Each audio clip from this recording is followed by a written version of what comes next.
All right, good evening, everyone. Welcome to Football Focus Weekly, Week 9. Pep Man Matt Morrow, Charlotte Football Insiders. We got a big show. As we've been promoting it for the past couple of days, we do have Charlotte 49ers head coach Will Healy that's going to join us right at the beginning of the show. And then we'll get into our normal stuff, but enjoy the intro. We'll be right back with Coach Healy.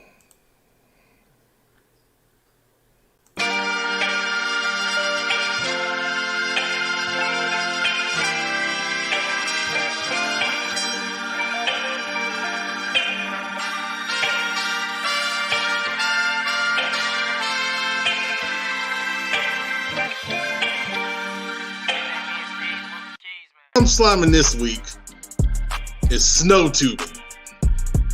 Snow tubing, number one, is not made for men of my stature. I can't deal with this Madden 21 game, man. It's so terrible. Y'all act like football stops being played when y'all leave Mecklenburg County. We play football here in Cabarrus County too. And then even though it was raining, I was rolling around in the yard doing freaking grass angels out there. Hallelujah! Hey. Oh my God. Hey, all I'm gonna say is make sure your wife, your girlfriends, your mistress, look, I'm back. See, I got my hat on backwards. And it ain't because I'm a G either. It's because I'm angry. I'm going to tell y'all why I'm angry. So I'm gonna have to start. This is gonna be a large group of people, so I might have to walk around with like a slime gun or a slime cannon, or maybe put the slime in like an old school super soaker. Joe Hughes! Joe Hughes! Cowboy Joe! You know it's a big night if Cowboy Joe's here. My goodness. Y'all always put me on blast first, man. Who my slime in? Good question.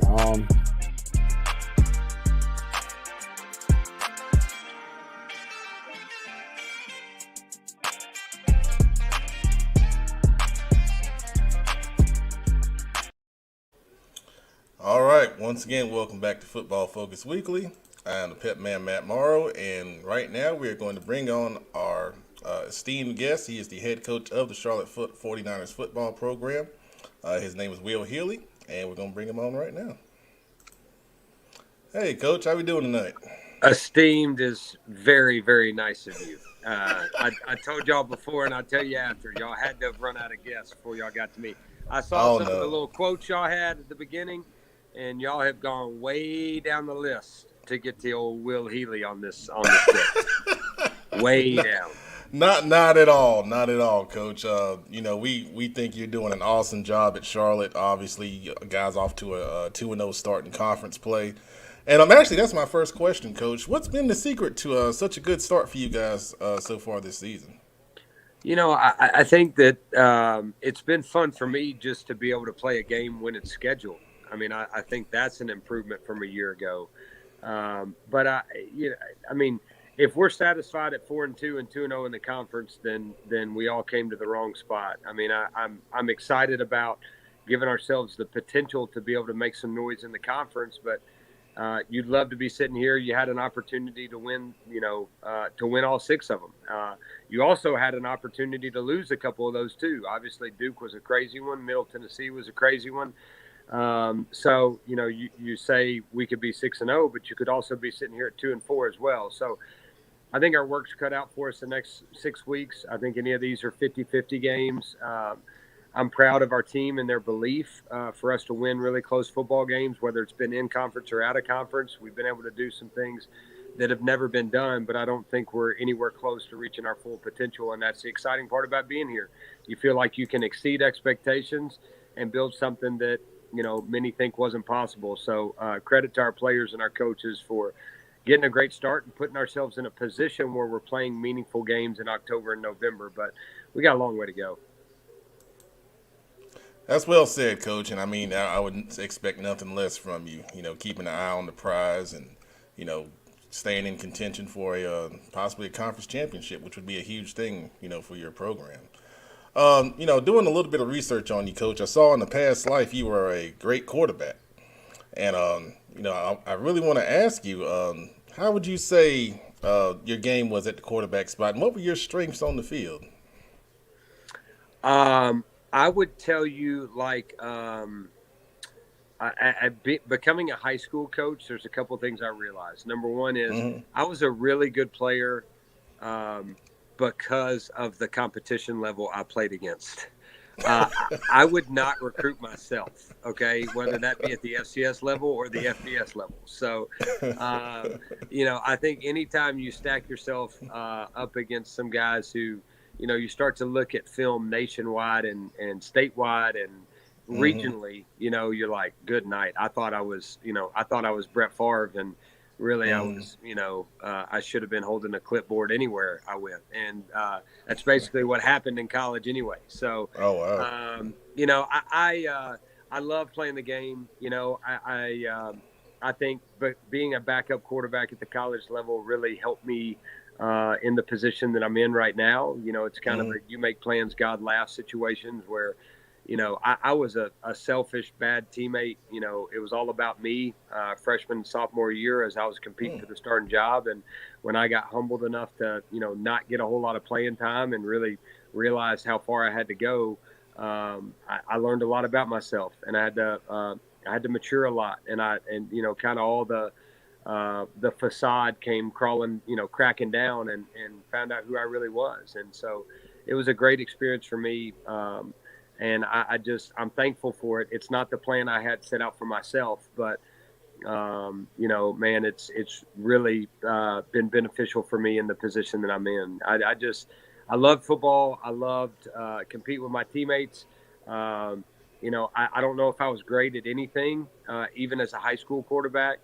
But I want to bring out the best in other people around me. And, I was surrounded by some really good players, and we won a lot of football games, did some things at our high school that had never been done before.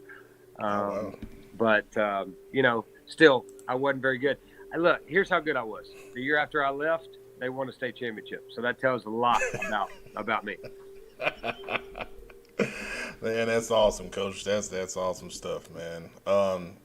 So a lot of kids, work with us on recruiting and trying to get seen, and as you know, COVID and the transfer portal have really just turned recruiting upside down. How has that really affected how you guys recruit kids at Charlotte? Yeah, the thing that I hate is the fact that I think we had 5 or 6 guys that probably would have come back this year if it weren't for such a bad experience last year. Having 9 games canceled and going 2-4 doesn't really push the button to make you want to come back and play again, the next year. So I think I'm so excited about their experience this year compared to last. I think that the transfer portal is great when you're at a place like Charlotte, because there's a lot of local Carolinas athletes that want to come back to home. I think there's also athletes from all across the country that would like to live in a place like Charlotte. So that's extremely beneficial. However, I don't believe you can build a program based on transfers. And if you look at our stuff from last year, we're going to sign at least, anywhere between, I'd love to sign north of 2/3 of our class each and every year of high school players. I don't think we're in a position where we're just looking for a guy here or a guy there. I think we're building. And I think you have to get guys who are invested in your program and building your program and doing something that's never been done before. And so we'll continue to do that, even if our guys that we recruit and develop have opportunities to go, to places like Alabama, Georgia, whatever it is, and they get recruited by those schools. I still believe in doing it that way and making sure that we take care of the Carolinas first. And, we still have a lot of room for growth in that aspect as well, and locking down our area in itself. That's awesome, Coach. That's awesome. And I think you answered one of my questions that I've got coming up about how important is Charlotte locally to you guys, especially not only with the players, but the relationship with the high school coaches. Yeah, I've had 2 days to be on the road, and I've been in Charlotte. I'll be on the road in Charlotte, Thursday and Friday. I don't want to go anywhere else. I want to stay here right now and make sure that I get a chance to see some of these high school coaches who have been so supportive of us, and I think it's like anywhere, man. I thought year one we did a really good job. I thought year two we didn't do as good of a job, and we weren't obviously allowed to be out and around, but still that doesn't matter. I think we could have done a much better job in year two. I want to get back to that. I want to get back to a point where, the high school coaches and assistant coaches around here know us and know how we do things and feel like we have a program that they want to support and want to be around and creating the accessibility again, man. Like year one, we had coaches clinics and all kinds of stuff, open practices, and we would spend time with high school coaches. And then COVID hits and it takes a lot of those ideas away from you. But we still weren't as creative as I would have liked to have been in some of those avenues. So now, we're getting a little bit closer to normal and getting, able to have some people back on campus. And, it's been fun to go to a high school football practice again. It really has. I've enjoyed the last 2 days. And I think it's important that not only do these coaches know that, we want to keep their best talent here, but also that these coaches understand we want to be an asset for them, being the local college. And if we can help them with anything, or if I can pick their brain or they pick mine, we would love to be that for them. Again, you're everywhere you go, right? It's like being a fan. You're not ever going to make anybody happy, everybody happy, but it doesn't mean you don't really work at making sure that the guys that, get it and understand it, understand what type of product you're trying to put on the field and what type of program you run. And you may not be perfect, but we sure are going to fight for it. That's an awesome response. I know a lot of Charlotte coaches are excited, to hear that, and players as well, for sure.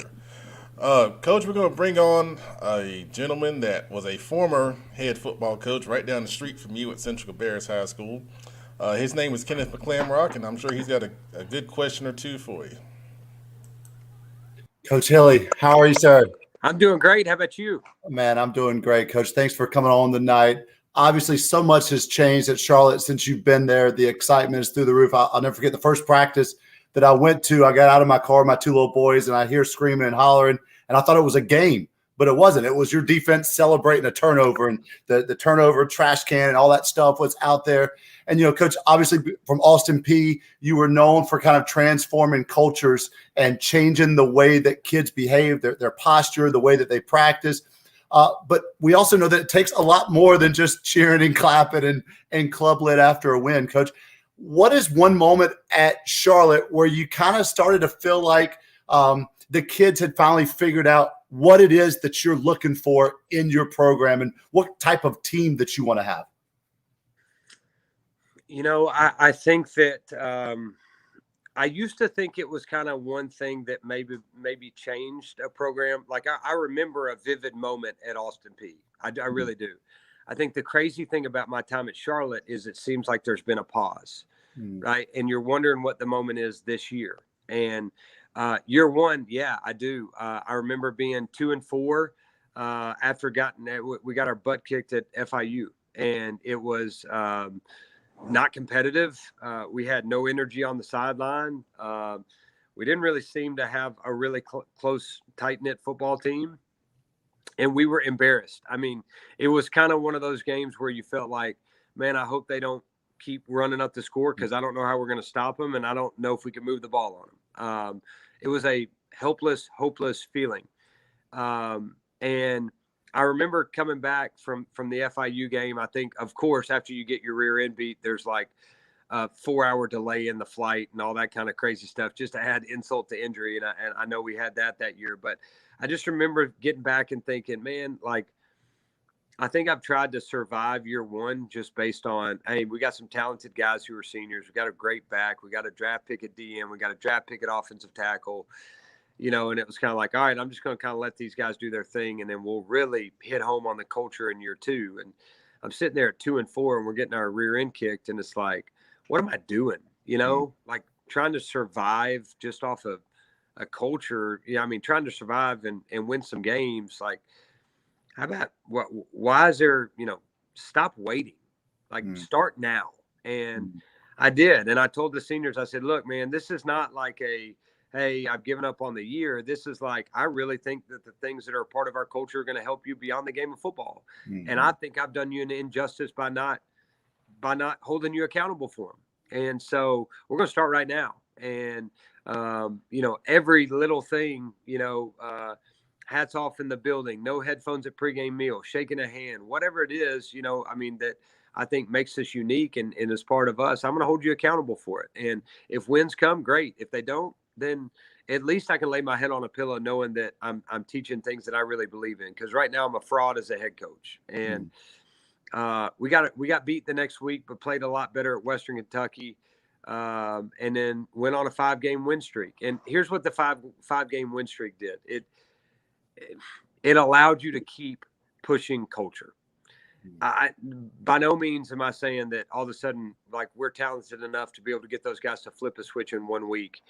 But winning is contagious, and our guys continued to believe, and we started to build something, and then COVID happens, and you just put a big slash in it, big X in it. And so now it's starting over. I think we've made tremendous progress. I think this team has a long way to go. And I'm not sure, to be honest with you, it's not only is it year to year, I'm not sure it's really not week to week. I think there are times in your program where you can see like belief change. For us, Duke, you're right. I mean, we beat Duke and we expected to go beat Illinois, right? Those are big steps. You win a close game at the end, you find a way to sneak it out. Those are big steps. But, the question will be like, is there a moment that we'll be able to look back in the history and say, this is what changed the history of Charlotte football? I don't know that we've hit that yet. But I know that we're fighting every week to make sure that some way, somehow, somebody will look back and say that was it, and the 2021 team's the one that did it. Yes, sir. Thanks, Coach. Thank you, Kenneth. Appreciate it. I got bugs flying all around in here, guys. Anything to distract me. I'm telling you, man. But you're doing it like a champ. We didn't even notice. I got Eli eating goldfish. I got all kinds of distractions. It's like every day in the office. Oh man, good gracious, Coach! I gotta ask you about your offensive and defensive philosophies.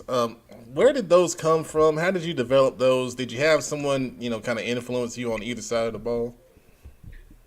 If you're looking for like an X's and O's coach that's going to come on here and be Bill Walsh or Dick Butkus, you got the wrong number. I think that the defense that I believe in, it started with kind of the Russ Huseman, Mike Elko type philosophy. Obviously, Elko's changed a little bit, but it was what I played in college. I mean, I was obviously not a defensive player, but it's the scheme that we used, and then it's the scheme that we used for 7 years at Chattanooga. Okay. I think that the people are really what I believe in as much as any scheme. We could run a 3-down or a 4-down. I think it's important that our coaches understand how to utilize the talents of our players and get the best 11 guys on the field. But I mean, you could tell me you run a bear, a 3-down, a 4-down, a 3-3 stack, or whatever it is, and if it's the right person, I'm good with it. Okay. I think offensively, I do believe that you make yourself more difficult to defend if you run the quarterback. But I believe in being extremely efficient and explosive in the pass game, but I don't want to throw it 50, 60 times a game. I want to do things offensively and defensively that complement each other so that when you're practicing for 25 fall camp practices and 14 spring practices, that you're getting better. And I'm not a stat guy, right? I mean, if it comes time to down the football and we got to lose 50 yards to be able to win the game, then I don't care what our offensive or defensive stats look like. I want to win, and I want to put our guys in position to have success. So, you hear it all the time, but truly complementary football. 11 guys playing as hard as they can possibly can, for each other and making it bigger than themselves. We have a philosophy that, I expect all of our players and coaches to believe in, and that is I am committed to celebrating your success. And I just think that when that happens, special things can happen. So I think it's bigger than the scheme, man. I've been 21 personnel NFL quarterback, play action pass, take shots. I've been triple option. I've been, quarterback run, basically wildcat. Now we're really heavy RPO, and we got some explosive wideouts. So whatever your group allows you to do well and have success, we want to put them in that position. That's excellent because, we have a lot of coaches that watch the show and, you get on Twitter and you see all this X and O talk and all this highfalutin jargon and all that. That's refreshing to hear, Coach. That's refreshing to hear. Well, those guys won't be calling me about schemes after this. I can promise you that. Call our coordinators, okay? Coach, my last question for you, and we had to talk about it. I was joking when we were promoting you coming on that I need to find a way to make this into like Club Lit in this room, and I couldn't find anything that I really liked, so I just kept it basic. But where did Club Lit come from, and what's the motivation behind it? And you going shirtless and all over the locker room and all that. Where do you get that from? Well, obviously for me, when I work as hard as I do on my physique and on my body, it's fun for me to be able to show it off. That's really why I do it. That and embarrass my family. And probably make our strength coach a little bit upset as well. Really the whole thing came from when I was at Austin P. I went 0 for my first 13 as a head coach, 0-13. Remember meeting with our leadership group and one of our 6-year seniors, Max Ewalt, who had won one game. And we had an unbelievable week of practice. We went and played Miami of Ohio, and we looked disinterested in playing. And I asked the seniors, I said, the leadership group, I said, what is it, man? Like, we have the most energetic practices of all time, but we get to game day and we look disinterested. And Max Ewalt, he said, Coach, we've been getting our rear ends kicked on Saturdays for a long time around here. He said, Saturdays aren't fun. And he said, I've won one game in my entire career, and we get to hide Monday through Friday, but we get exposed on Saturdays.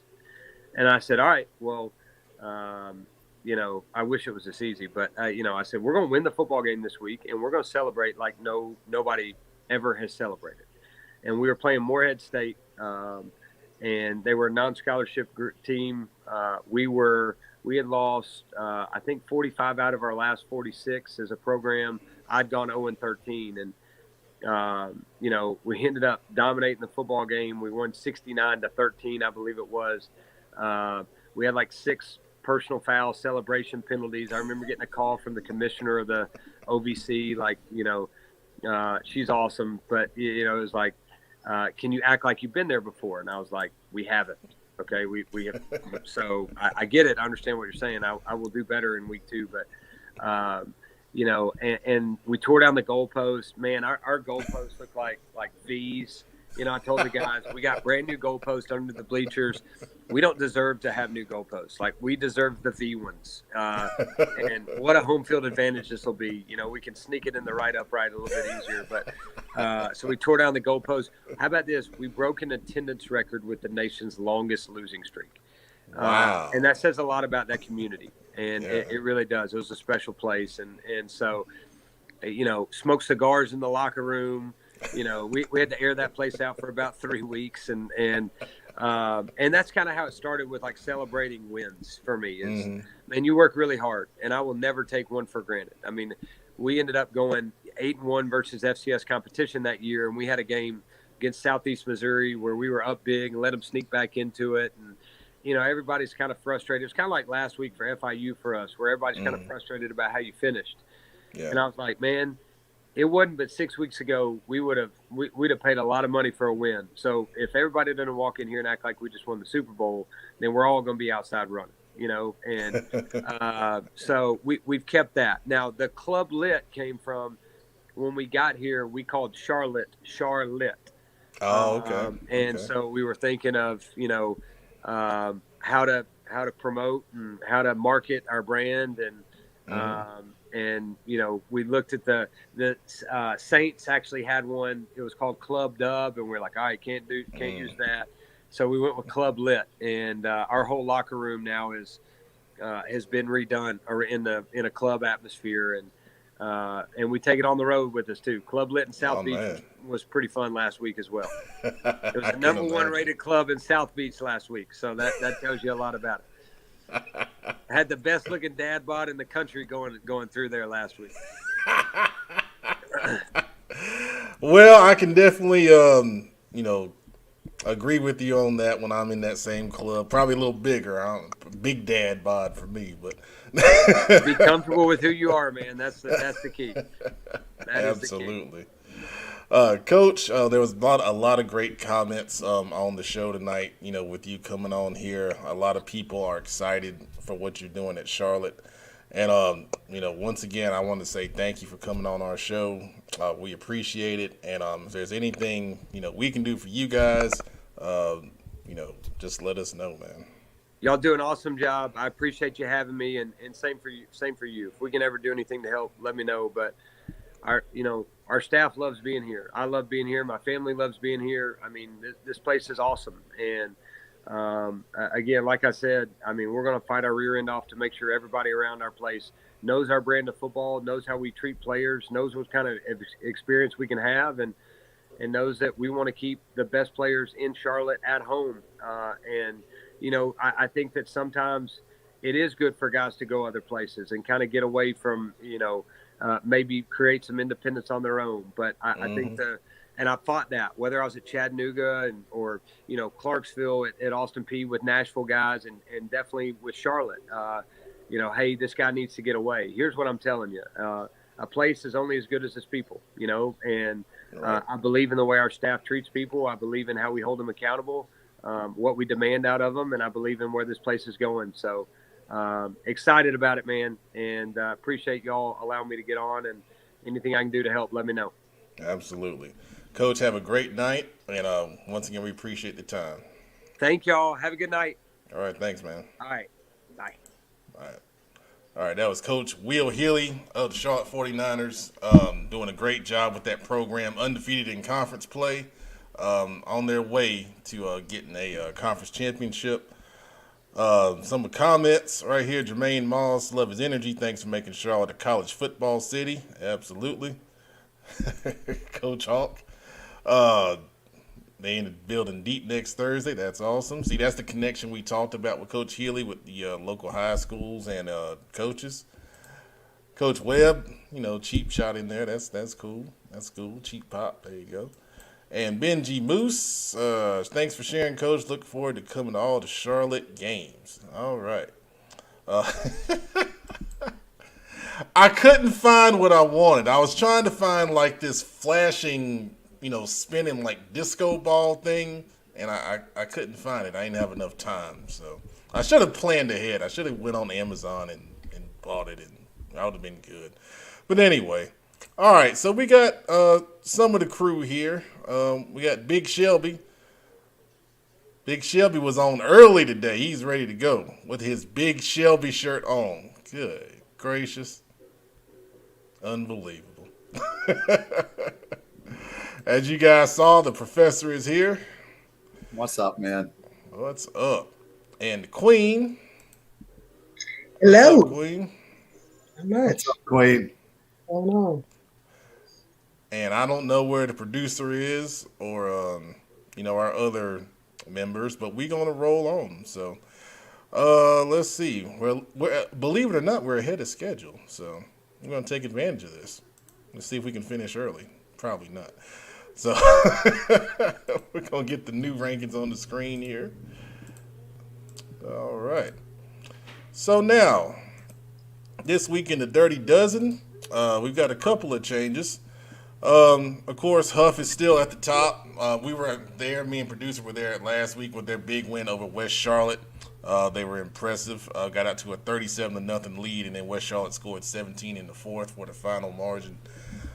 Chambers had the ring ceremony last week, big win over Hopewell.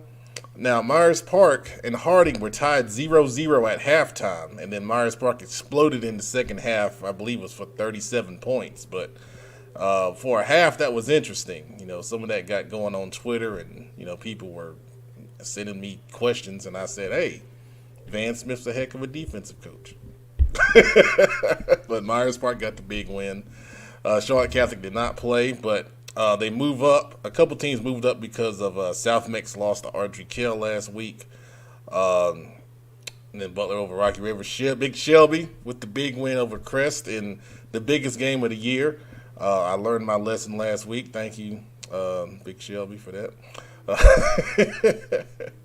And Hickory Ridge, I was there. Hickory Ridge defeated Lake Norman 27-0. That was impressive. That was impressive. They shut the Lake Norman triple option down, and then they were efficient on offense. Christian Hamilton, I'm telling you, he's number one in the state in the 2023 class for a reason. You go look at those highlights and you'll see why.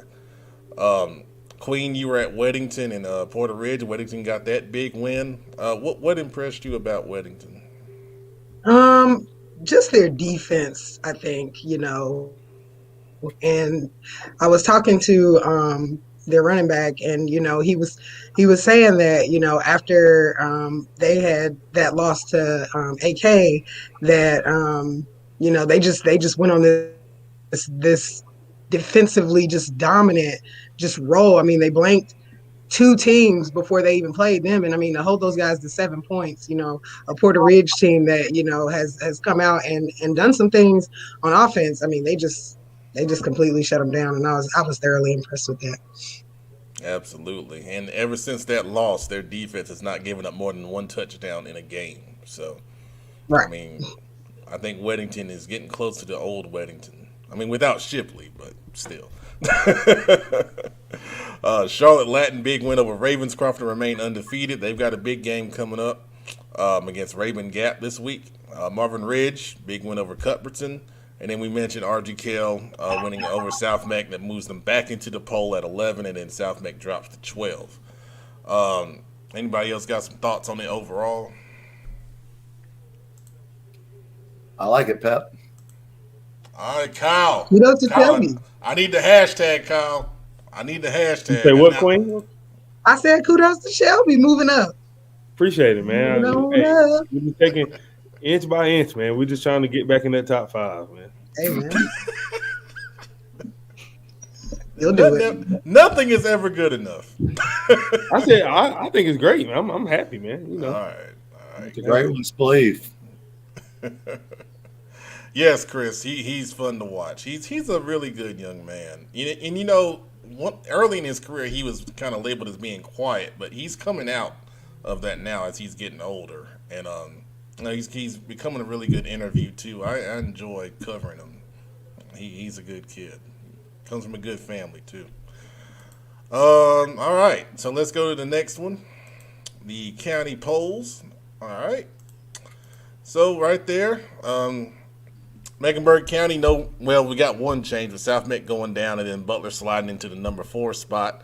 Of course, they've got the big matchup with Charlotte Catholic. We're gonna talk about in a little bit.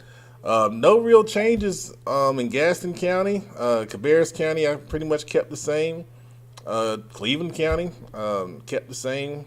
But really good football in Cleveland, like I say every week. All those teams are solid, locked-in playoff teams. It's awesome.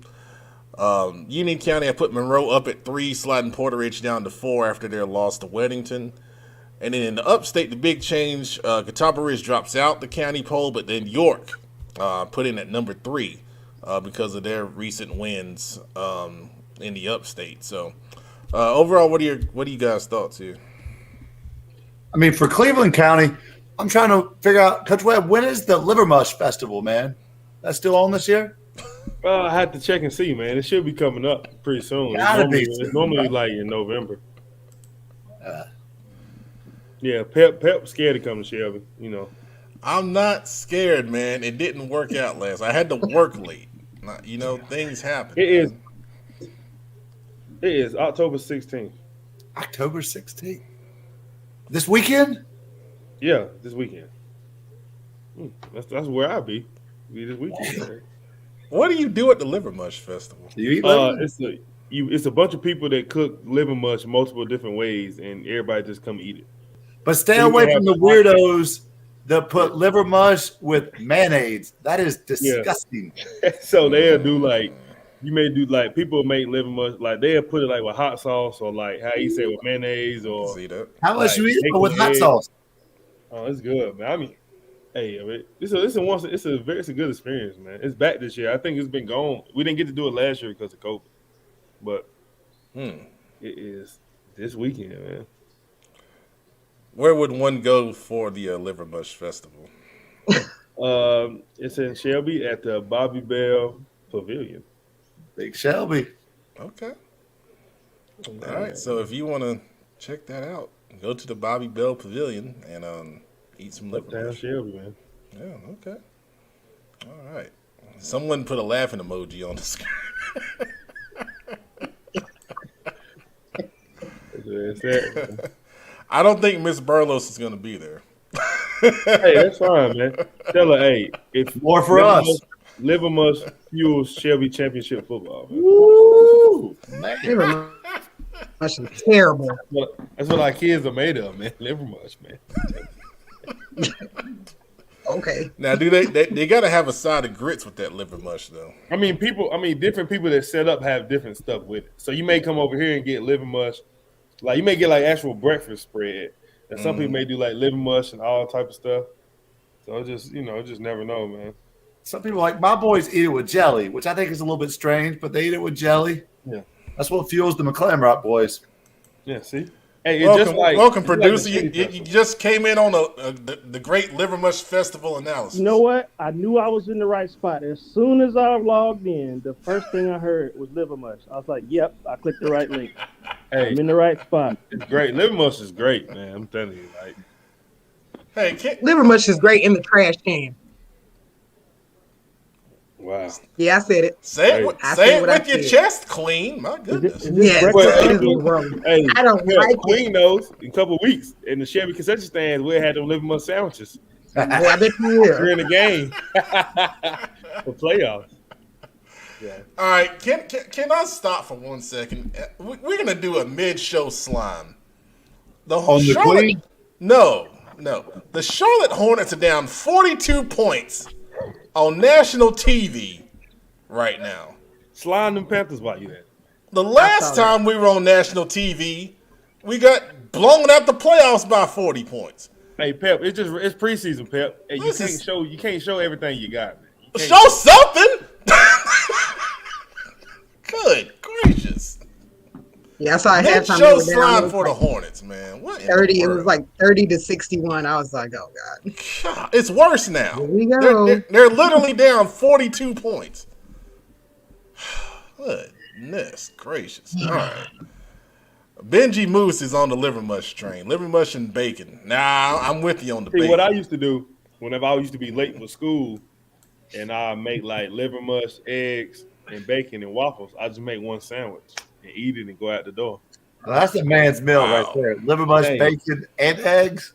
Especially during them during those summer practices, man. I make that in the mornings, give me some V8 or some water and get out the door. So you do it with toast or with biscuits? No, I do it with waffles. With waffle sandwich. The Eggo, with the Eggo waffle, you get a little bit of egg, liver mush, bacon, man. Well, you know what's funny? Our numbers are going up since we started this liver mush talk. So that's good for the rating. So next week I'll be cooking liver mush.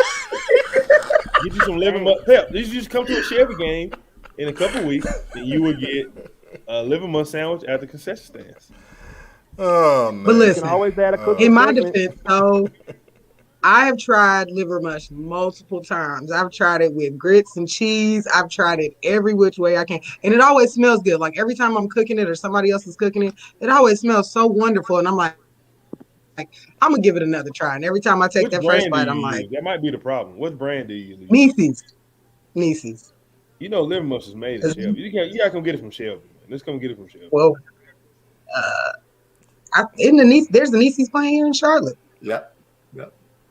All right. Well, we got a bevy of liver mush comments. I might have to go make me up some liver mush right now. I'm definitely making some.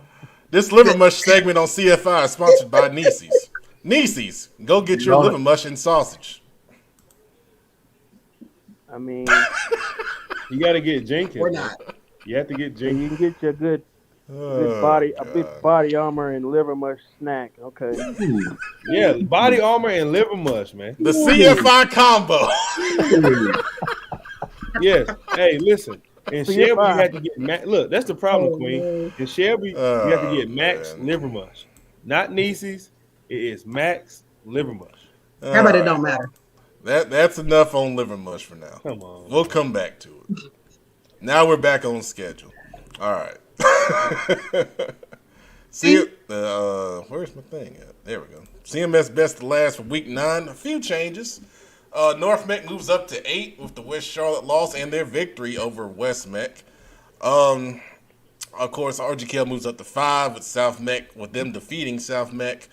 But other than that, everything else looks, pretty much stable. On the right side of the screen, there haven't been a lot of changes because anyone, 11 and below hasn't had a real breakthrough win. It's kind of like either they're beating up on each other or, they're losing. So there's a definite split and divide here in the best to last. But what do you guys think here as we got some more comments rolling in? Yeah, we're in the important part of the season where we start to find out who teams are. We start to find out what kind of depth that teams have. That's what sets the great teams apart from the good teams is the depth. A guard goes down, you've got another guy that you can put in his place. Your starting safety rolls his ankle, you've got somebody that you can put in your place. The quarterback goes out with COVID, you've got somebody who you can put in their place. And that's what separates the great teams from the good teams. Amen, and that's why the Panthers are not a really great team. Shout out to them Panthers, man. Shout out to them Panthers. Man, listen. You're not about to go on a Panther bashing session, okay? No liver mush for Sam Darnold. Jalen Hurts can get all the liver mush he wants, man. All right, couple comments here. Thank you, Kyle. I appreciate it. That's why you're the best chat administrator. No, he's not. We know you pay him before the show. I don't pay nobody nothing. We ain't got no money in the budget. You don't pay him in money. You send him body armor. He gets body armor. Well, maybe there is some kind of compensation, but hey, he's doing a great job. Reggie Lee, yes sir, got to shock the world Friday. North Mek is playing Chambers. That game is at North Mek, so that was a good win last week. I know they were a little, upset that they let West Mek hang around. I saw some of Coach McKee's comments. But, hey, that's why you play the games on Friday night. Anything is possible. Joe Hughes, Sam Darnold getting slimed tonight? No, not for me. I don't think it's not totally his fault. When you lose as a team, it's a team loss. Well, if you have the bucket of slime, you can just pour a little bit on him and then the rest on the rest of the team. Yeah, it's not on the defense. That was a pretty interception by Nelson and the Eagles, man. That was pretty, man. Next. Get out of here. Next slide. Next slide. I forgot you were a doggone Eagles fan. You getting slime tonight. How about that? Oh. Wow. All right. Shelby's nowhere near Philadelphia. Shelby's not nowhere near Philadelphia. Is there a Shelby, Pennsylvania somewhere? Never heard. Does that exist? Hey, the Panthers, I told you the Panthers scarred me for life, man. What you mean? I was at their home pick 6 game as a kid, sitting in the rain. Man, come on. The Arizona?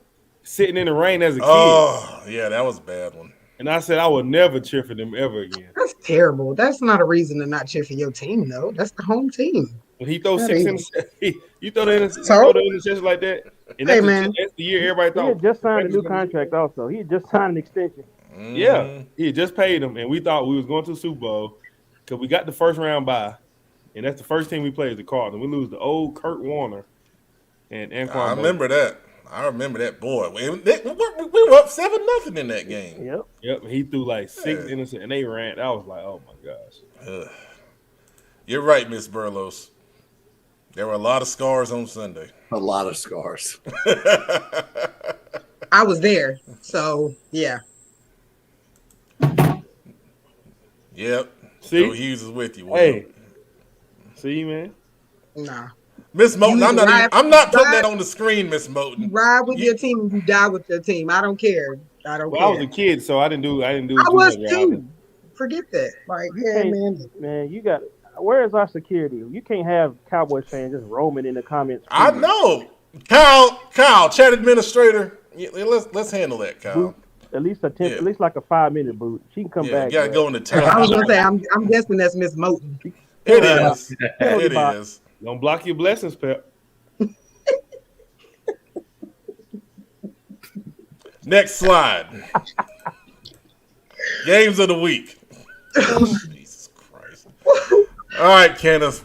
Concord at Northwest Cabarrus. This is a big game for both of these teams. Yeah, the Spiders are feeling good right now. They've won 4 in a row. They're sitting atop the South Piedmont Conference by half a game over West Cabarrus because they had a battle last week. They're 3-0 in the conference. But they're going to Northwest, and we all know this time of year, Northwest Field is usually in pretty bad shape. It's loud. The stands are right up on top of you. The Northwest Nutties are going to be excited. And, the truth is this is going to be the first team that they've played in conference that has some pretty good athletes. And so it'll be interesting to see how Northwest responds to Concord's offense. It'll be interesting to see how Concord's defense corrals a pretty good receiver and core and quarterback that Northwest has. I'm looking for this to be a big game. Absolutely, for sure. Benji Moose is saying he's got Northwest over the Spiders. They're not gonna like that in Concord. Concord, I'm gonna tell you, they watch this show. I'll get something in my DMs from Concord every week. They are fired up there. And Benji, they are not gonna like that. I'm just letting you know. I know you probably don't care, but I'm just sharing. But for Northwest Cabarrus, they got to be able to stop that run. I mean, Coach Paxson has got that run game going real strong. Then they've thrown the ball about 6 times in their 4 wins, so there's not a lot of throwing going on. Even the shots, they're not taking them right now. Oh man! Well, hey, if it's working, it's working. It is working. Concord's got a big offensive line. I said this last year in the springtime that their interior offensive line play is pretty stinking good. They've got the Hackett kid. They've got the Hartzell kid. I'm not sure that the center's name, but those are 3 really, really, really good players. Plus, they've got a quarterback that's done it for 3 years. Plus, apparently now they have a bevy of running backs. And, kudos to those kids, man. These are guys who, let's be honest, they have lost a lot of football games for their 3 years. Most of them are 4-year starters and 3-year starters, but they've stuck with the program. They've rode it out. Like Sheree was just saying, that they rode or die with their local team, with the Spiders. These are kids who grew up going to Robert C. Bailey, watching the 2012 team play in the state championship, the 2013 team play in the state championship, and they want to make a name for themselves. They want to go out changing that culture like what Coach Hilly was talking about. Absolutely. And I mean, you got to give them, and Kenneth, I agree with you. In this kind of culture we have right now, it's very easy to transfer. It's very easy to give up and go find greener pastures.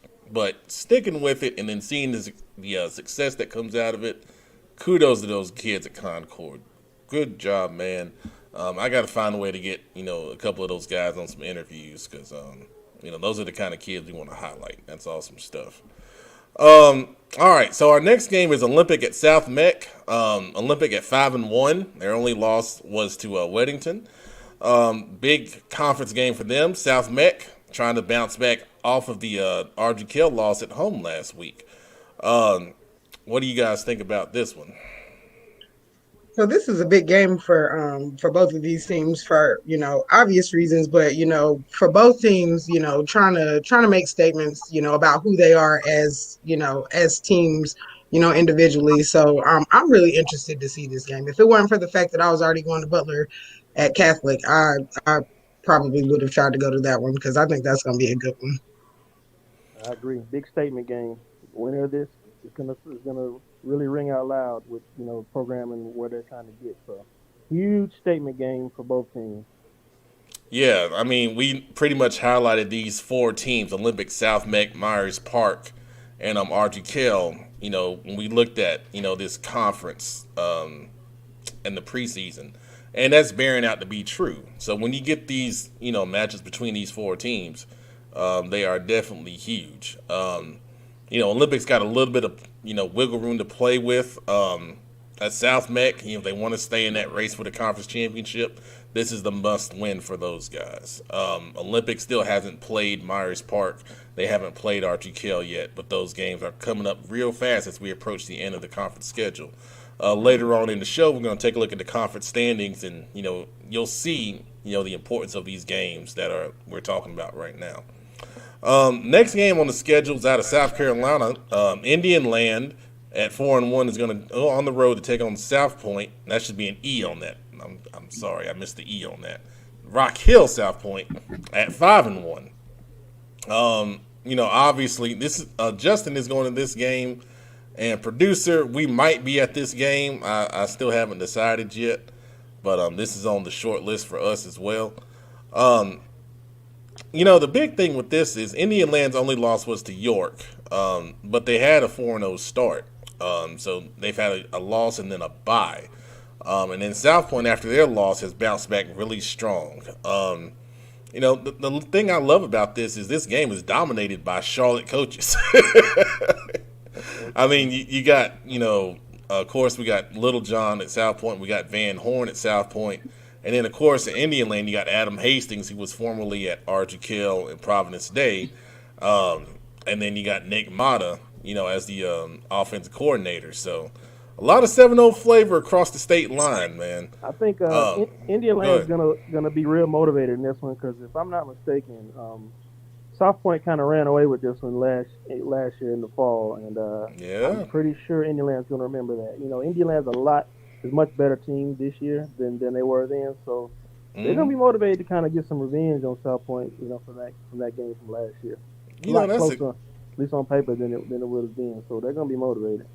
That's a good point. I forgot we were at that game. Yep, and actually, that was Coach Littlejohn's first game as he was interim head coach for that game, and we did an interview after that game, and that was a big deal, for him on a personal note. So that's a good point, man. The revenge factor will be big because South Point really took it to them last year, but Indian Land, I think their quarterback was out last year, so they couldn't really do what they wanted to do. But I got a couple. Thanks, Kyle. I can always count on you. Kyle. That's much appreciated. And then Joe Hughes coming in, always picks out.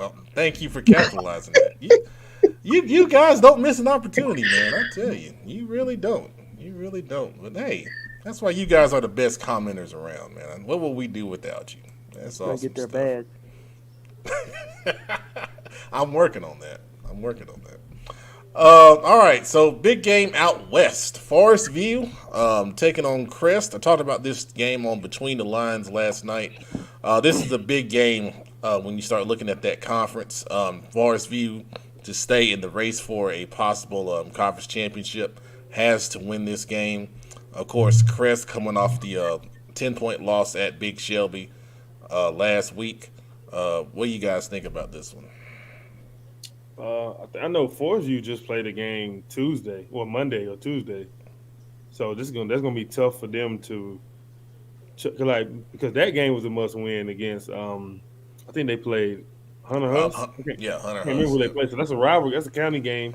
So then they got to get up and make sure the guys are rested and prepared for Crest. I think it's tough playing two opponents in 1 week, no matter if it's a level. No matter if it's a drop off on the two games, or as far as how hard it's going to be. I feel like it's tough to get kids to you really can't practice because you play Monday.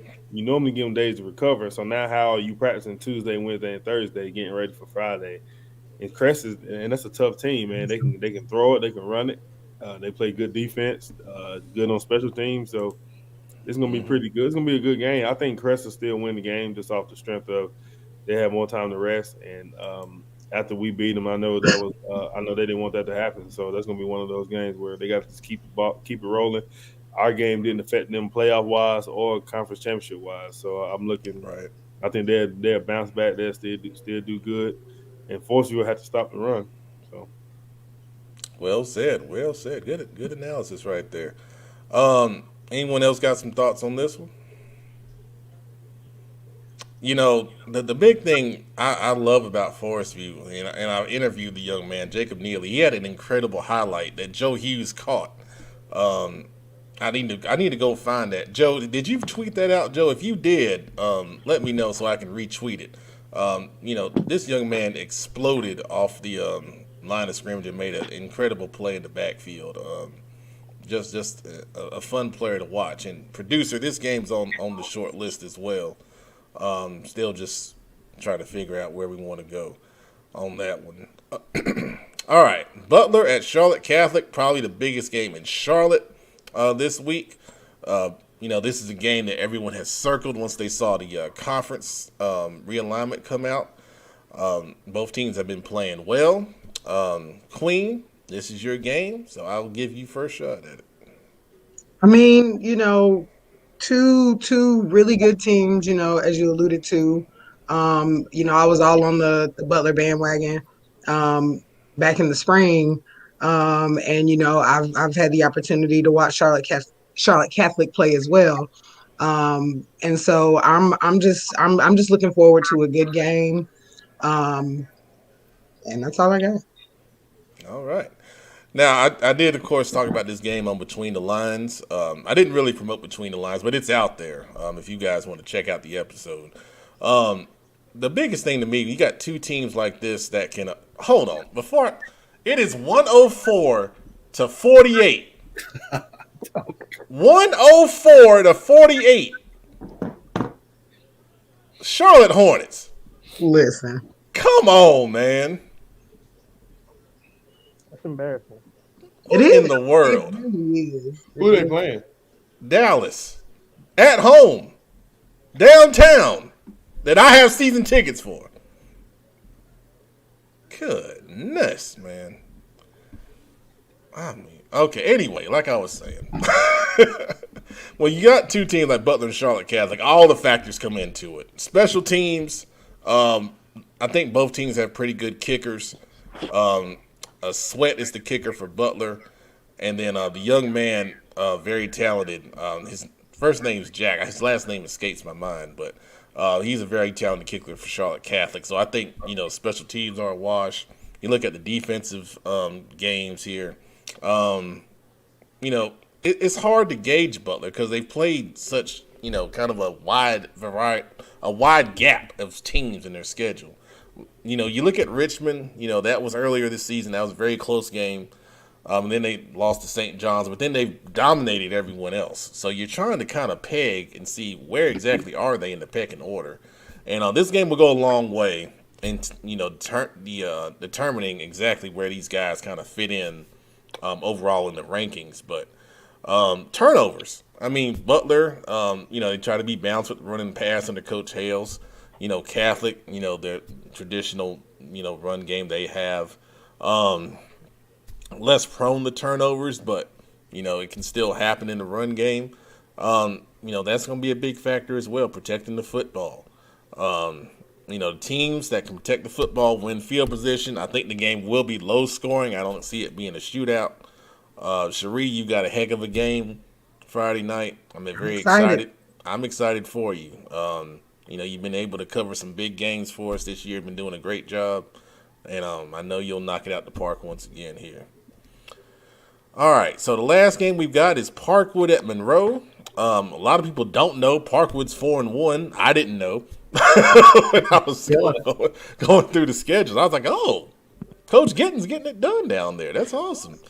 And then, Monroe has been out with, the pandemic for a while. And I think a lot of people just kind of forgot about him. And I looked up and I saw Tim Winters from Union County Football covering Tuesday Night Football in Monroe and Anson County. I said, oh, okay. But Monroe, walked the dog with Anson 49-0. That was impressive. So what do you guys think about this one? Yeah, I talked to Coach Giddens this weekend, and he just heaped praises on his coaching staff and on his players. Remember when we had him on the show just a year ago, Parkwood was one of those teams that you didn't even pay attention to when they were on your schedule. Right. It was an easy win. You wanted to play Parkwood. Teams were begging to play Parkwood, and now, last year we talked about this, the burgeoning powerhouse that he had on offense, and this year they're reaping those benefits of all that hard work that he's put in over his first year and a half now as a head football coach. This is a huge, huge game in Union County, and this is going to have huge implications for down the road because we all know Union County is one of those counties where there's a lot of movement that takes place. And if Coach Giddens, what we've talked about, me and him have talked about multiple times, is you start to win a couple of games, and all of a sudden, not only do kids want to stay in your building, but kids want to come to your building as well. This is a huge game for them, and they're it's a young program. Absolutely. And Damian Jackson, you hit the nail on the head. There are some studs at Parkwood. I like the quarterback Enos. The Mocha kid. Yeah, receiver. Tight end kid. Hardy. Yep. Defensive end. The linebacker. Yep. Really, really good players. And, it's a kind of a hidden gem down there in Rough Edge. What a name for a town. Rough Edge. Has anyone ever been to Rough Edge? Only to play. Back when they were the Parkwood Rebels. I know they're the Wolf Pack now. Wolf Pack. Yeah. Part of Coach Giddens, Bree Brandon, man. He got there at the right time. He was able to, he talked about this on the show. He painted the whole field house, new uniforms, new logo, new everything. He was able to build a culture from scratch on a school that's been around for a long, long, long time. Yeah, that's awesome. That's awesome. But Monroe, they have a nice stadium, man. You guys, if you hadn't been to Monroe, it's a great setup down there. But I'm sure it'll be hopefully it's a big crowd. Should be a nice night this Friday and conducive to some balls being thrown in the air. You might see a few passes. It'll be a fun game to watch for sure down there in Union County. All right, it's that time. Let's go to the next one. Last week's predictions. Man. Oh, not again. Knocked that out of the park last week. Hey, I got a winning record. I'm telling you. Everyone did a good job above 500. That's impressive. That's just like 2 weeks in a row of pure dominance. Huh? Well, I mean, tying is not dominance, but, I mean, I tied with the queen, so, That's probably the only one I'll get, but I'll take it. I can't even remember what the games were. Well, two of us. I tried to forget, but unfortunately that stuff's documented. But good job, everybody. So because we were all above 500, I had to up the ante this week. So when I go to the games, you want to up the ante this week? Chevy and Crest play. That don't get on there. That means you got games we've never covered before. Boy, on the pitch, right. Probably. Tennessee and crap. That's not that bad. It's not that bad. I'm not gonna do that to you. We'll see. All right. So here's what we got for this week. All right. So on the docket, we've got North Gaston at Hunter Huss, Mooresville at West Cabarrus, Providence Day at Charlotte Christian, Butler at Charlotte Catholic, and then finally Northwestern at Spring Valley. Does anyone need help before we make these picks? Hold on. Let me do some research real quick. Oh, it don't even matter. I'm just about to start It's just with one school. I just got to check out one school's record. Hold on. I got you. Wow, that's a good game, too. I will tell you. The Bulldogs. Do what now? Big Shelby. I was telling him Butler's the Bulldogs. That's their mascot. I know. Black and red and silver. I know what Butler's is. I finally rolled past Butler for the first time, like Sunday. I finally got to see what the school was at. It's off on the side, man. It's in a weird spot. It is a strange spot. Yeah, right by 485 is interesting. But hey, that's CMS for you. Put them anywhere. Yeah, put them anywhere. I got my picks. I know who I'm going with. I'll probably go 5-0 this week. Uh-oh. Statements like that can come back to haunt you. 5-0, 4-1. I'll take it. Everybody else ready? I think so. All right. All right, here we go. North Gaston at Hunter Huss. I'm going to go last. I've been going first the past couple weeks. I'm going to go last this week. All right. Big Shelby, North Gaston at Hunter Huss. North Gaston. Professor. North Gaston. Queen. Oh, I thought I was doing good with this. It's the first one. Well, yeah, but so I saw North Gaston's freaking. Okay, anyway, I guess I'm gonna go North Gaston. All right, producer. North Gaston. Hold on. Yeah, do we have an amendment? Why Can't make an amendment. No. Why did you pick this game, though? Every team, all the games on here have even records. Oh, okay. Oh man. Do you have Give me Hunter Huss. I'm going Hunter Huss. All right. I'm going Huss. Final answer. I can't do my guy like that. All right. Producer, you sticking North Gaston? Yeah, I'm gonna stay with him. Does anyone else have any other amendments? No amendment. All right. I want to amend this week's scores. Do what now? My last week's. What about them? I want to change them. That's interesting. I'm going to take North Gaston in this game. So I'm the only one to take Huss? Okay. Yes. All right. Mooresville at West Cabarrus. Big Shelby. I'm gonna go Mooresville this time since they always give us a lot of slack, but we don't pick them. No, that's just Kyle, man. I'm gonna go Kyle. I'm rooting for you guys, man. It's a lot at stake here. It's a lot at stake, man. All right, Professor. You know, my guy Mizzle texted me today, even though he was bitching about you, Pep. But you know what? I'm gonna take the Blue Devils on this one. What did I do? he was fired up. Why is Iredell County not in the Queen City Bowl? And I said, bitch it, Pep. He's the one in charge of all that. He single head does all of that. Picks the players, the coaches, everything. It is not my decision. That's not what public perception is, though. Well, I'll just keep saying it. I'm a partner. I did tell him, Pep. I said, Pep is just the pretty face of the game. You know how he said it. God, Queen, please save me.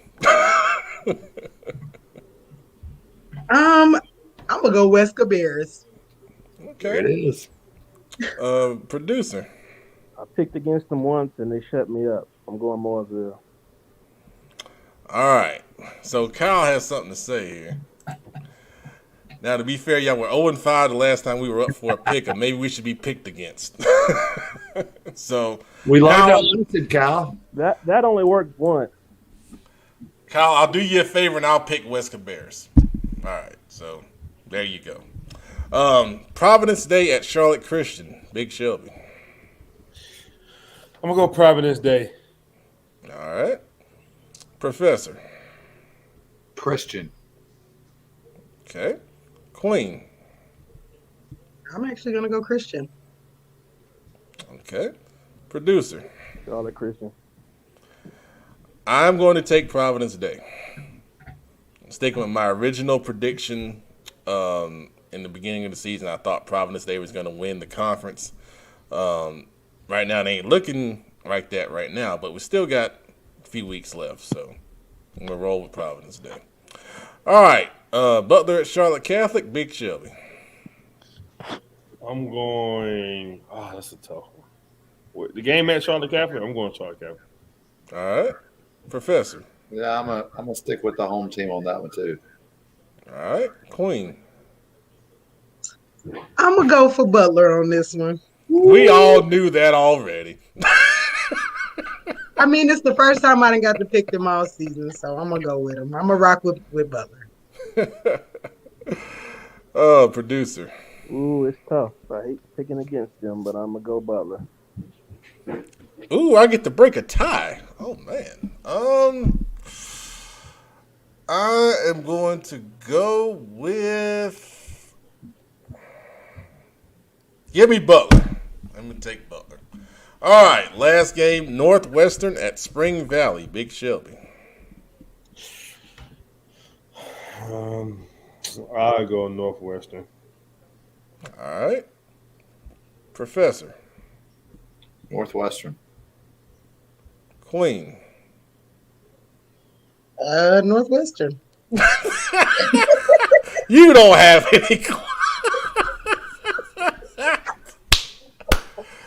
Oh, I love it. Not one. I love it. Nope, not one. Oh, producer. I'm much more familiar with them. I'm going Northwestern. All right. I'm going to pick Northwestern only because I want to see Coach Wofford do another dance. Northwestern has been dancing, well, specifically Coach Wofford has been dancing on Twitter the last couple weeks every time they've won in the locker room, and they've posted it. It is great. Last week he did the worm. So this week I'll be excited to see what he comes up with if they win. And Spring Valley is 5-1. Northwestern is 7-1. So big game down at Spring Valley near Columbia. All right, those are our Week 9 game predictions. We're gonna stop sharing for a moment. All right, we got a couple minutes before we go to our next segment. So we got some free talk here. So we used to do a thing. What was that segment we used to do? We used to call it. It wasn't the slime. It was the other thing we used to do. Good gracious. Anyway, first segment. Yeah, it was the first segment we ever did, and we kind of got a couple minutes to kind of just get some stuff off our chest. Charlotte Hornet scoring update. They are now down by 62. 119 to 57. Is there such thing as a running clock in basketball? It's just on the clock, man. Make 121 to 57. I have never in my life seen anything like this. This is the most horrible. One other time. Was it OKC?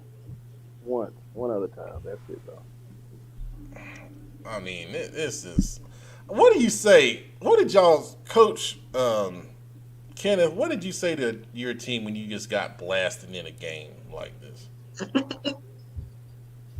Well, you said, I'll see you on Monday. Thank you, Miss Burlow. Sound off. Thank you. Thank you. Funny the people involved couldn't remember, but she could. That's what it was called. Hey, Pep, but you got Burlow. Professional sports different than high school sports. Well, yeah. I mean, that's true. That's true. You gotta be careful how you talk to a grown man. Grown rich man. Yeah, grown rich man. That basically is helping your salary out as well if they win. So you gotta be careful. I want to see if they get down by 70. There's a good chance we'll be down by 70 here. I mean, good gracious. This is unbelievable. That's bad when you got to get emergency slime. I mean, I've had to do it a couple of times because it's kept going up, you know? It's kind of like when you sink in quicksand going deeper and deeper and deeper, and you don't believe you're getting that deep, but it's happening. This is what this is like. We've done it. We're down by 70. We're down by 70. Goodness gracious. Unbelievable.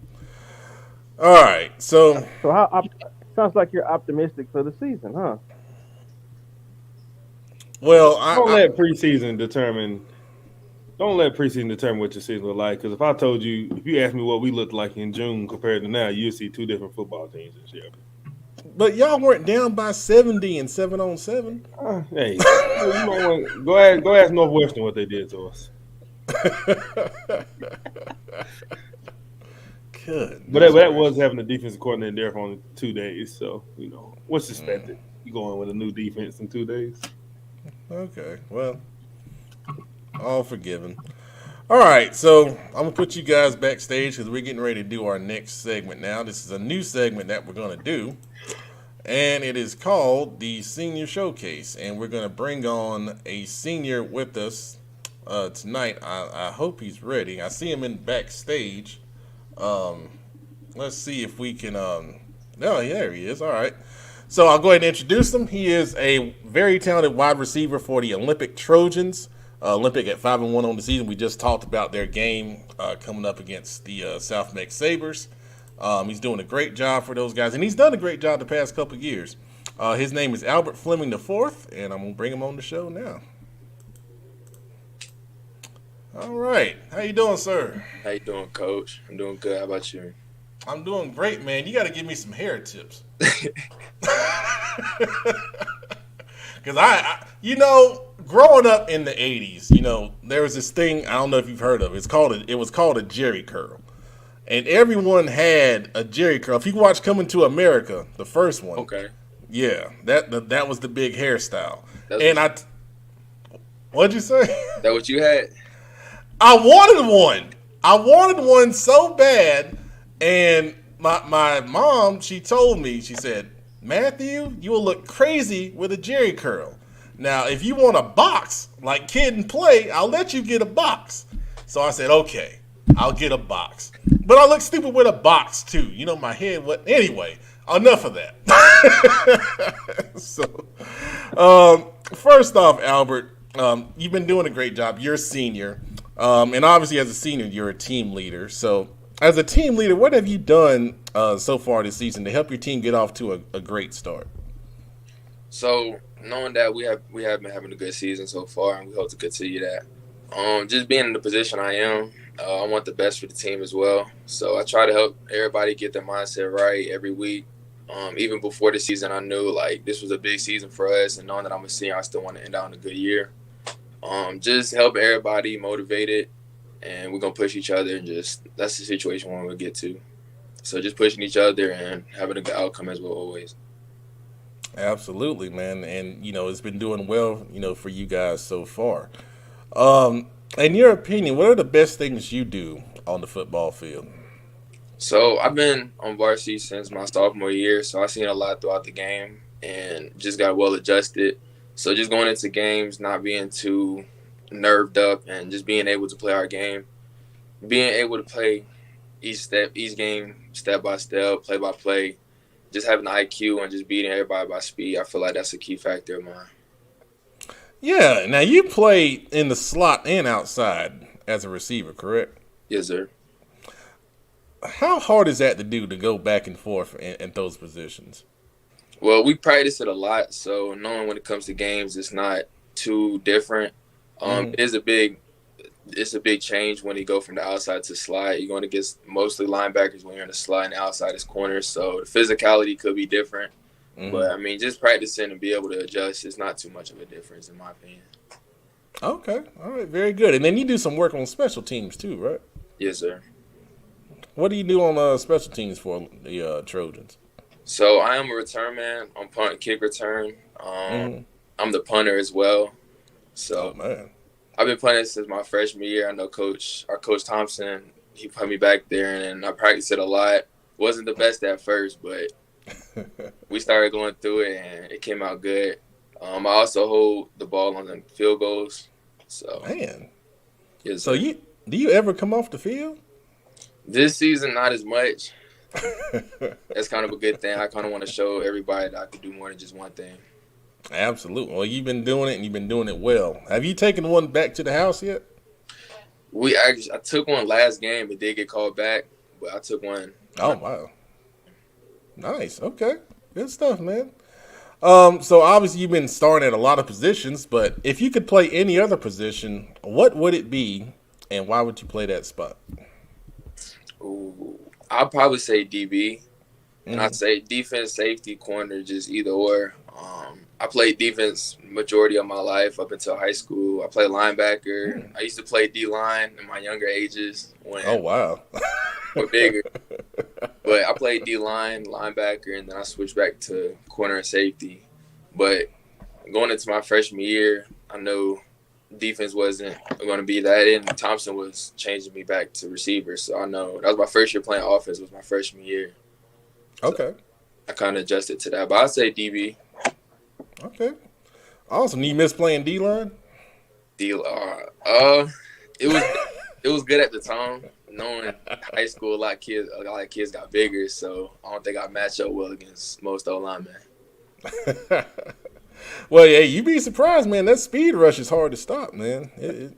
I used to coach O-line. I used to hate those speed guys. Oh, they were terrible. So, I do have to ask you one, serious question. So, we've seen, Olympic in the news, for different things. How have you guys kind of bonded, through everything that's been said in the news about your school and everything that's going on? We come together as a brother. I love all my brothers, always at mine. We just focus each week one by one, try to come out 1-0 every week is our goal.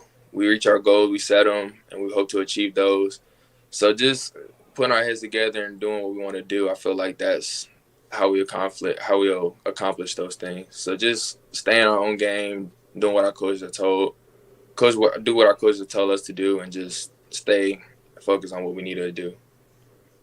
Very good, man. And, it's things like that can, definitely, bond a team. And, it's good to hear that you guys are coming together through everything that's going on. That's good stuff. My last question for you, Albert. Who do you want to thank for all the success you've had so far in your football career? So I want to start off by thanking my parents. I know they've been by my side since day one, since I've been playing in Little League. They've been supportive, always pushing me to be the best player I could be, motivating. So I appreciate them. I also want to thank my players, or my coaches as well. Mm-hmm. That's been coaching me since a young player to where I am today. Always motivate me through practice to keep my head up, keep pushing to where I want to go. My teammates as well. I know I wouldn't be able to be in the position I am today without them. We always work with each other, push each other to be the best players we could be. So all three of those, I want to say, been three people in my life that I want to give thanks to. That's awesome, man. That's awesome. It's good to have, a strong support system behind you. And they're doing a great job because you're, a really good young man and a talented player on the field for sure. Those lights in your room, man, that's what I needed. We had Coach Healy on the show earlier, and I was trying to find something to, make this like a club. You got like a club in your room, man. That's awesome. Yes. I got to get something like that, man. I got to jazz this place up, man. It's pretty bland in here, but yeah, you can change the colors. So I mean, just depending on how you feeling. That's how you can do it.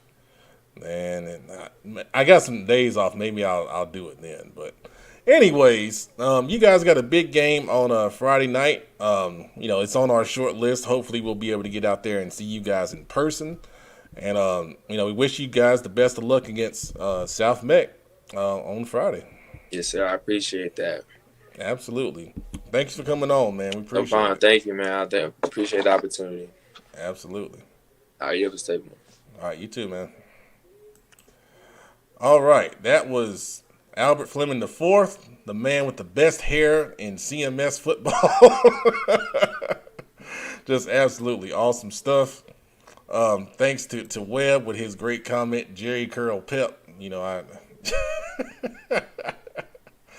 It's funny. I'm gonna bring you guys back. It's funny because back in the day, when South Park, and it's still a good show, but when South Park was like the #1 show out there, I was coaching at Harding, and the kids made all of us South Park characters one day because they thought they were trying to be funny. So we walked in the weight room and we had all these pictures up on the walls with all the coaches and their names on them. And they made me with a Jerry curl. Like, I guess there was an episode of South Park where Chef had like a Jerry curl. So they made me with a Jerry curl, and I was sweating because I sweated a lot. It was pretty funny. But then that made me realize my mom was right. I'd look crazy with a Jerry curl. So there you go. Sometimes moms know what they're talking about, man. Moms know, yeah. You're like, boy, don't do it. Well, she let me get a box. She was wrong about that. That she was trying to do the lesser of two evils, man. Boy. It most certainly was, because I wanted to cut it the next day. And she was like, no, you got to wear it for a week. And so teach you a lesson to listen to me. So, yeah. I've had this ever since. Fade. Yeah, good classic fade, man. Can't go wrong with that. All right.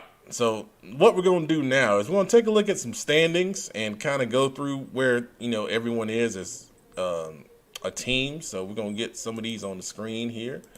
We're going to start with the 4A West Conference 59. So I'm going to get that up here. Get back to my right tab here. There we go.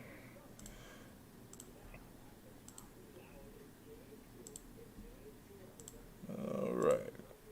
Okay, so this is where we stand right now. As you see, this game we talked about Friday night, Butler and Charlotte Catholic. Both of these teams are 4-0 in conference. And then you see everyone else has already have 2 or more conference losses. So this is a de facto conference championship game between Butler and Catholic. The loser will most likely, barring any miracle, will get the number 2 seed out of the conference. The winner will get the number 1 seed out of the conference. Both locked into the playoffs. But the teams behind them, Providence has picked up a couple wins. They're making a push to try to get a wild card spot. But I think everyone else, listed there is unfortunately out of playoff contention, barring, a real hot streak to end the season. So that's what we got right there in the Southwestern Conference. Butler only giving up 8 points in conference play in 4 games. Yeah, that's pretty dang impressive right there. Absolutely. All right, let's jump to the next conference right here. We're going to go to where are we? We're going to go this combo conference 60 right here. And that is the old Mek pretty much for the most part. You see Huff and Chambers at the top 4-0. Well, I say Huff and Chambers, but Chambers is actually tied for second place with Mallard Creek and North Mek. And we got Chambers and Mallard Creek playing this Friday night. And we already seen North Mek is fired up. They feel like they can do something with that game.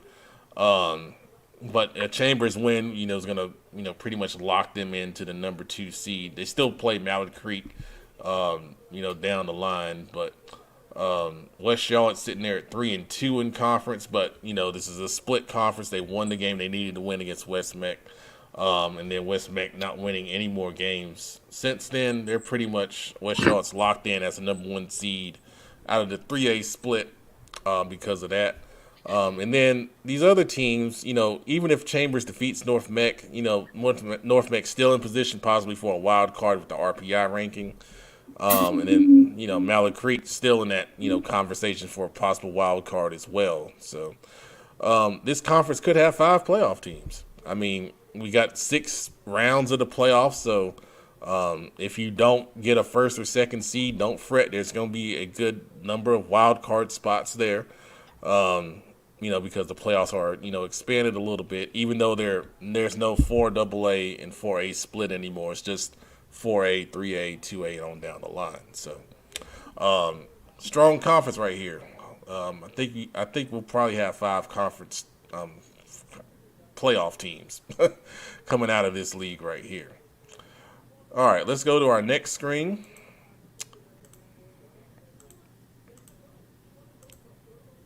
Let's see. We're going to go to conference. They call it Conference 49. I don't know why Max Preps doesn't have the names. That'd be nice. But this is the South Mek Conference we're looking at here, and we talked about that a little bit. So we got Myers Park and Olympic right now tied on top of the conference at 2-0. And then we got AK and South Mek at 1-1, and then Berry and Harding finishing it up.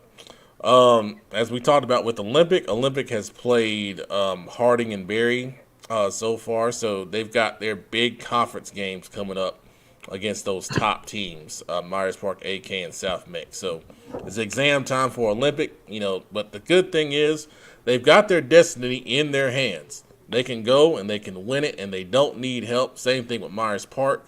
Myers Park, obviously with the wins over Harding and RG Kell in conference play, they still got a game with South Mek, and of course they got the game with Olympic coming down the line. So Good conference here. If you don't get those top 2 spots, I think we got 4 solid playoff teams with the 4 teams we've been talking about in this conference so far. Let's see. Miss Wolf's got a comment here.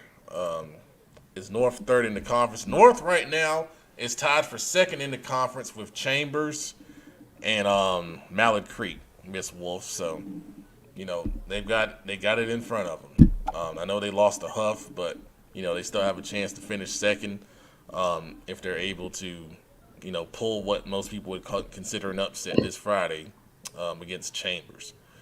All right, so let's go to our next one here.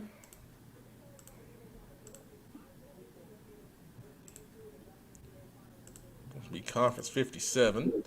And this is the Greater Metro 4. And Hickory Ridge has pretty much locked this thing up with their win over Lake Norman last week, sitting at 4-0. And then you got Lake Norman and Mooresville tied for second at 2-1.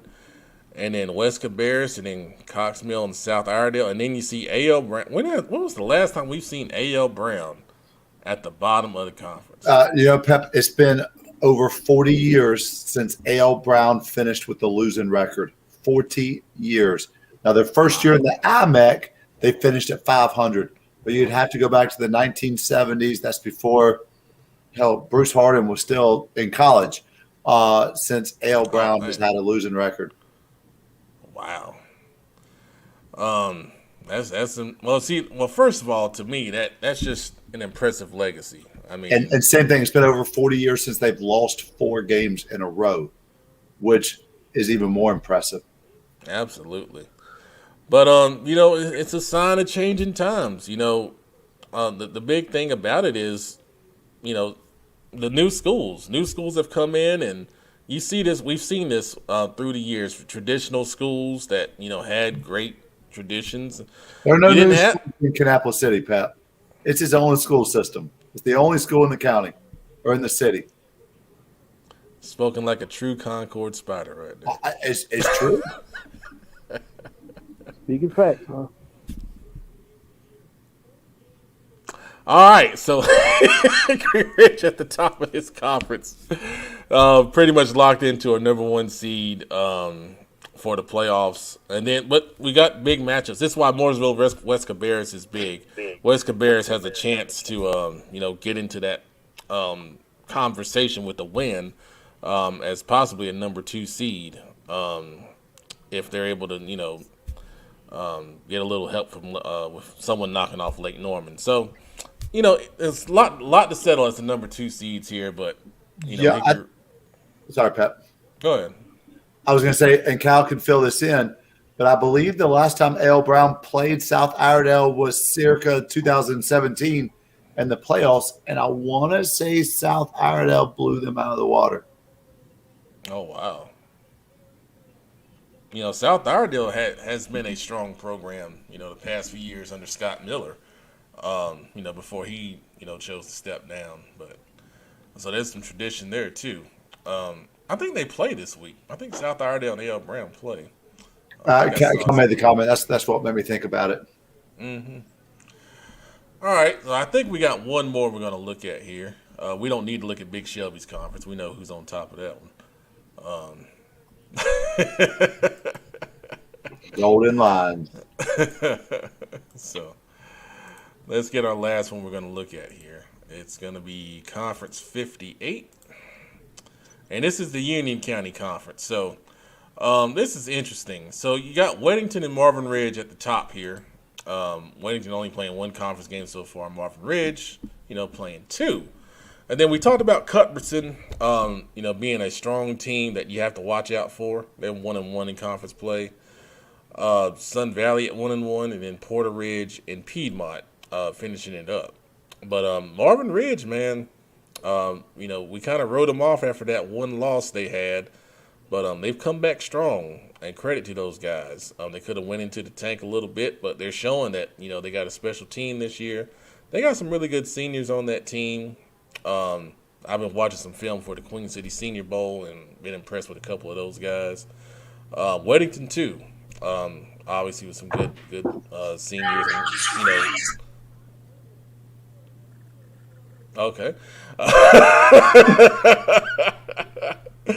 But I think in this league we've got at least 3 playoff teams, possibly 4 with Cuthbertson, and I'm talking about Weddington, Marvin Ridge, and Porter Ridge. Sun Valley has been playing well. They've been playing, better, even with the coaching change that they've had. So, like we said, Union County has a lot of good football, and this is a strong conference overall, for sure. So, just wanted to do that for you guys to get you an idea of where everybody sits, because I know sometimes it's hard to find the conference standings, and it took me a minute on Max Preps just to find where you even find the standings by themselves. So, big time of the season, big questions about where you could finish. The big thing you got to do is just win, baby, like Al Davis said. Just win, baby. That being said, we're going to move on. It's almost time to go to bed, and you know what that means. Hey, what's up? Why are we best friends? Because our boyfriends have tattoos for necks. Oh. Why are we best friends? Because our I don't know what's going on.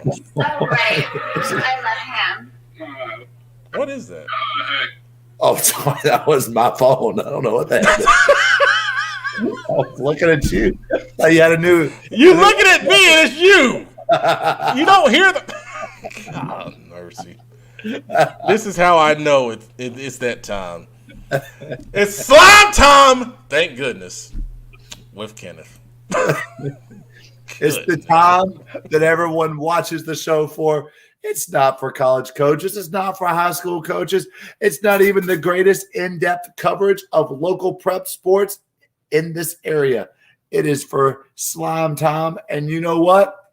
Producer Brandon, we're coming to you first. Who are you sliming tonight? I got to slime my own football team, the Carolina Panthers, man. Just a subpar showing. It's a team effort. I'm not going to put it all on Donald, but I'm sure they would agree with this sliming, man. You gotta. We give them props when it's due, but we gotta slime them when it's due as well, man. 3 interceptions. Defense gave up some points towards the end there.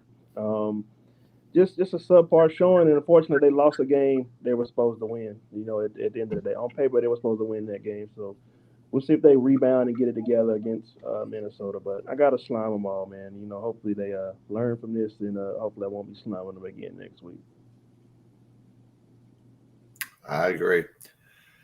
Nothing more you can say about that one. Big Shelby, who you sliming tonight?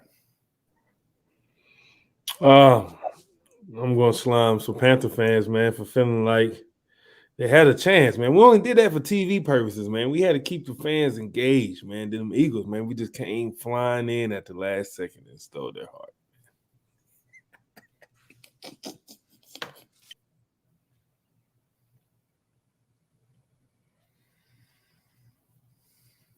Anybody hear about the Philadelphia fan who, when Carolina went up big, what was like 17-3 or something like that, he had a heart attack. He was screaming at his television so hard, he had a heart attack. His wife called 911.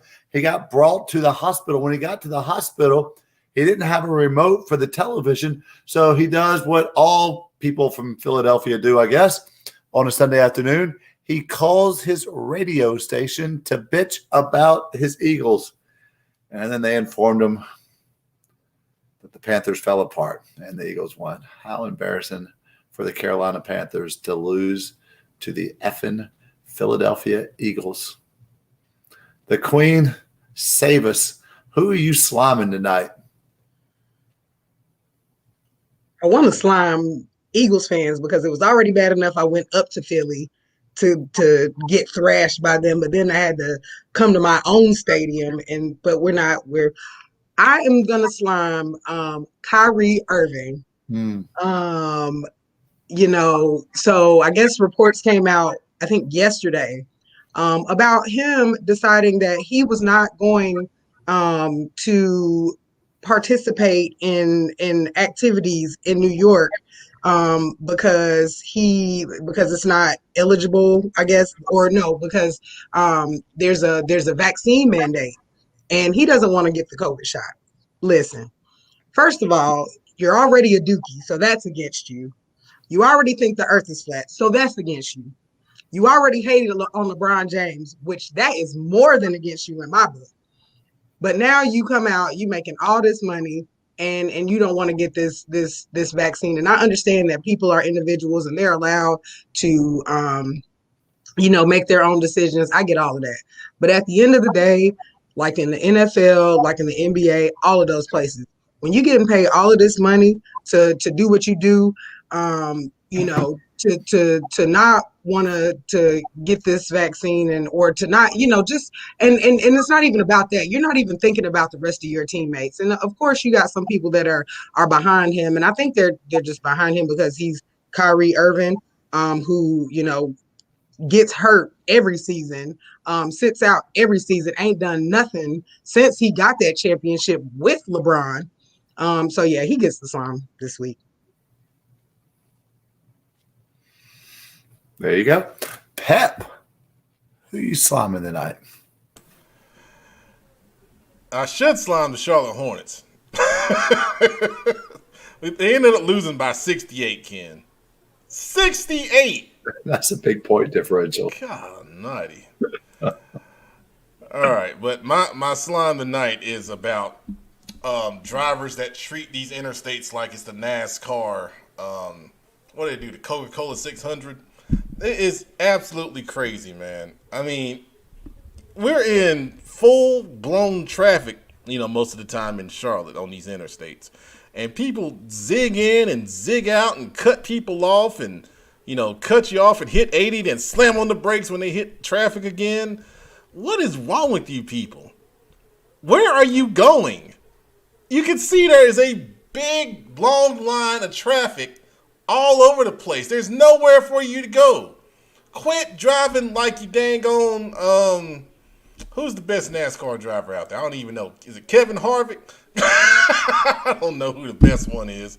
But y'all, it's a problem down here. I know we got the NASCAR Hall of Fame and all that going on down here in Charlotte. I know people love to drive. My dad, was a fast driver. And he used to love watch racing. And he'd get out there in his Chevy Monte Carlo SS and act like one of those guys that I'm talking about.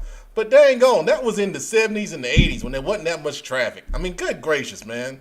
We're a big city, and we only got 3 lanes on 77. That's a whole nother subject that the state needs to get slimed on. How are we the biggest freaking city in the state with a 3-lane highway going down the middle of the city? That makes no sense. But anyway, drive like we got some sense, guys. I mean, seriously. I know it was one thing during COVID when there was no one on the roads and everyone had a little fun. But now we're getting back to normal, man. Be safe. For real. And thank you, Karen. $485,000, you're right. That's what I feel like. Because I'm on it every day. It makes no dang on sense, man. That's my slime. You know what? I'm gonna stick with the Panthers. I'm gonna go back to a slime from myself and the Queen from earlier in the year, and that's when the Panthers chose to part ways with Curtis Samuel. Curtis Samuel, who I thought was their best offensive weapon, not named Christian McCaffrey. Curtis Samuel, the guy who could play 4 different wide receiver positions and play running back and do other things for us and do them at a really high level of play. And now we're stuck. And let me tell you, we can get down on Sam Darnold all we want because maybe he didn't always make the best decisions. We can get down on the offensive line for not making some plays whenever it mattered in one-on-one pass protections. But let me tell you, I've had a chance to watch some Panthers all-22 film the past 2 nights. And let me tell you, the Panthers wide receiver play is as atrocious as anything that I've seen at the NFL level. Their route running is pathetic. And for Robbie Anderson to call out they weren't running or they weren't calling double route combinations the other day, when you run in a straight line, rule number 1, if you wanted to play a high school wide receiver for me, is we never run in a straight line. We always manipulate the defender with our eyes and with our routes and with our aiming points. And if you want to know why the DBs were never flipping their hips and why the DBs were sitting on our routes, it's not because of the routes we were running. It's because of the way that we were running our routes. We never forced the DBs to do anything other than to sit because our routes were horrible. And that goes to potentially the head coach, potentially the offensive coordinator, but I'm going to look at the wide receivers coach. How can you allow your NFL wide receivers? You know, Coach Webb talked about going to a Panthers game earlier. The first Panthers game I ever went to, I sat behind the end zone, about the same exact seats that me and my boys sat in a few weeks ago versus the Saints, and I watched Ricky Prohl run some of the greatest routes that have ever been known. Ricky Prohl, he wasn't the best wide receiver, but that Joker's routes were incredible. Steve Smith, his routes were incredible. Musin, I barely run a 5-flat. Muhammad, his routes were incredible. That's what got them open. What's killing the Panthers offense right now, more than guards who are inept, more than tackles who are inept, is wide receiver play who is leaving their quarterback out to dry because they're not running very good routes. And Sam Darnold made some really bad decisions. That's a great slime right there. I'm in total accordance with that. Yes, sir. All right. Guys, I wish you – well, producer's not here. But Big Shelby, good luck Friday night. Professor, are you going anywhere Friday? Yeah, TBD. Okay. Queen's gonna be at Catholic and maybe Parkwood, Monroe. I gotta come back. Okay. Be a good one. I think I'm leaning towards going to South Point, but of course, you know, we make the final decision on Friday, so we'll put it out there once we decide where we're going. But on behalf of everybody here, I'm the Pep Man Matt Morrow. Good night. If you see us on Friday night, say hello. Thanks for watching, guys. Have a good Friday night. Thursday night. Oh, JV game of the week, Butler and Catholic. Both teams are undefeated. It's at Butler. So, big JV game of the week this week. So, show your support. I'll have the highlights up Thursday night. Good night, guys.